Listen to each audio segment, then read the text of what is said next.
So my tactic then is the morning routine, whatever that is for you, but it goes back to taking care of you. And a lot of the whole piece for me, like there's some silly things to say about, you go down the whole list, but just weight is a great example. When people feel good, they feel good. It's easier to feel good when you are whatever your personal vision of yourself is, right? So I don't think it's an ideal body weight. I don't think it's an ideal body fat. It's like if you feel good in your skin, you're going to probably have a better day, right?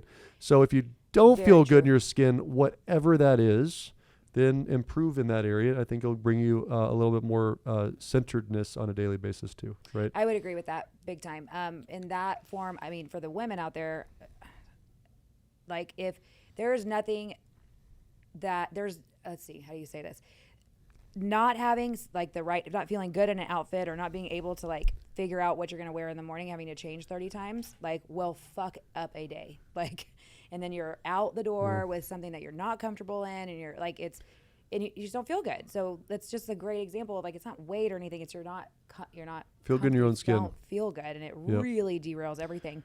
It's amazing how that affects relationships too. Like you got to feel good in your skin and to have a good, healthy sex life. I mean, that's just the truth. That is the truth. Yes, it is.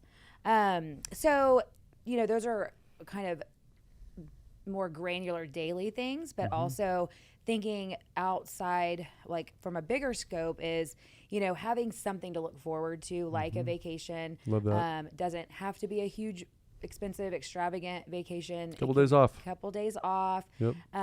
What I have found from our family vacations is we come back a better, more in tune, know each other better, just have a deeper appreciation. You always have done that, actually. All of us, all 5 of us. That's awesome. And so that has become a really huge motivation. Yep. Like the family vacation must happen. It must go on, right? It's beautiful to watch the kids like get one-on-one time with each other, each individual and then as a group. So, having something like that to look forward to and kind of, what's it all for? Well, that moment is great. Projects are really fun, like just having, some sort of house project or something that you're working on together. Because I think for me, the joy comes from the unity as a family, because we're all going in a million directions most of the time. So stopping and being able to laugh and joke and poke fun of each other is just really joyous. Family that plays together stays together. I mean, that's what they say. My kids love games. Like they love games. And so game nights are great. Or actually not even game night. Like Walker's really good about forcing us all to play a game together. And we can fit that in just about any time. Unless it's past 10:30 when we get home, like we can definitely fill in a little game. So that goes to like, we just listed off several ideas, but then, first identifying like the feelings, right? Like when are you the happiest? Like what are the actions or what are the activities that you're doing when you are the most happy? Yeah. And to me, it goes back to defining a good day. Like that's exactly where I was hoping you would go. You took the bait. I love it. There's lots of things that happen. Like, I'll tell you one of my negative traits, and I know you're like, there's many, Josh. I get that. How did you narrow it down? Right. So one of my negative traits is I have the ability to be a road rager. Now I control that urge because I understand I'll go to jail, and nothing good happens from road raging. Don't you wish everybody had a phone in their car and you could dial the number was their license plate, so you can call and just call them directly. Yes. That's what a great invention. I know. Yeah, right. I know. So my point is that I know that's a negative thing about me, and I've probably honked one too many times, according to my wife, right? Stand honkers. But they deserved it for damn sure, for the record. The person that deserved it had no idea the honk was for him, to be clear. That's probably true. Just like the survey is never for them either. Correct. Right. But my point is that then the simplicity of what defining what a good day is, and you brought up one of them, but for me, it's always if I learn something new, which I can control, I experience something new, which I can control, or I laugh uncontrollably, which most of the time I can control, then I have a good day. And so by simplifying my expectations of what a good day is, I do think there's something to that art, the art of simplification, that brings you more joy. I believe that we can overcomplicate, over expect of people, over anticipate, like what I mean by that is, if I get to this point, then I'll be happy. If I get to this weight, then I'll be happy. If I get to blank, then I'll be happy. That's over anticipation, right? If you think about expectations of other people, once I'm married, then they'll change this habit. Nope, not going to change it ever. So by simplifying it down to the basic forms of like what really does make you happy in general, then, or defining what that good day is, it helps you stay in that joyful kind of state. Yes. Another piece of the puzzle here, and it's something I've said in a lot of episodes, but I can't stress that enough because, you said one thing that's really happy for you is just like watching TikTok, right? Yeah. What I would say to any viewer is the idea that comparison is the thief of joy.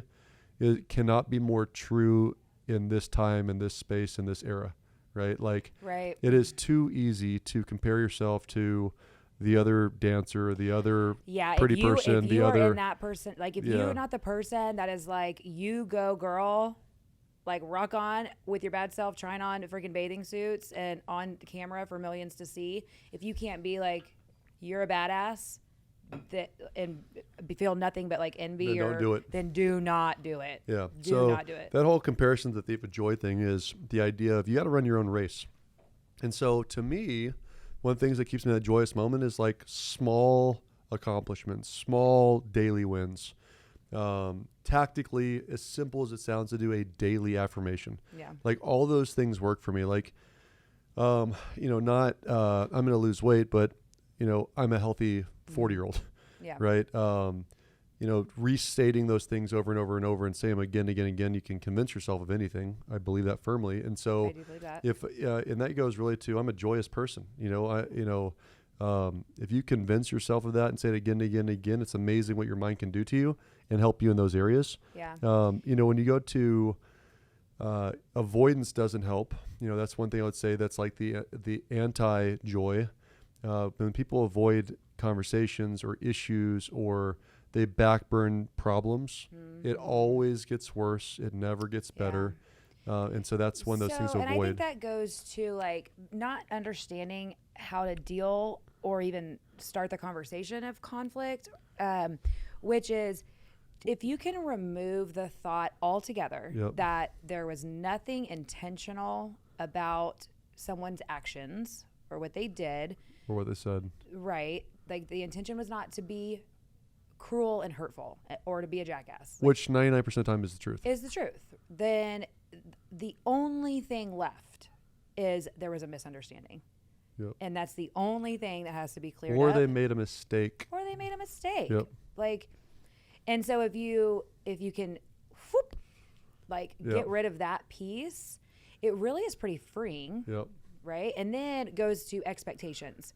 So this is an example about setting good expectations. So girls' night, not even girls' night, random, like, hey, Brynn, you want to come out and have some drinks? Like, there's this band playing, whatever, right? On a weeknight. And as we all know, my preparation and like everything is a very, very important part of my life. Right. And like 5 years ago, it would have been like, let me check with the husband. Cool. Everything's off. Like, yes, I'm there. The conversation I had with myself was, if Randy's cool with it, then I need to ask myself, am I willing to come home to a wrecked house? Mm-hmm. Because I love you, honey, but the house will be wrecked. The dishes will not be done. The house won't be buttoned up. Like, am I willing to do that and know that in the morning, that's what I'm going to wake up to, and be okay with that? Like, is the outing worth it? Right. And it was like, yep, sure is. So here we go. And guess what? The house was a total shit show when I got home, but I expected that. So I didn't have to be pissed about it. That's good. It was fabulous. That's very good. So, finding ways to remove the anger, right? And keep the mind right. Like, again, I know that Randy did not clean up the house, or the kids did not clean up the house because they wanted to stick it to me. It's because it's not his routine. Like, that's not what and it's not his strength. It's not what that's not how he conducts his evenings, right? That's right. So it's not about me.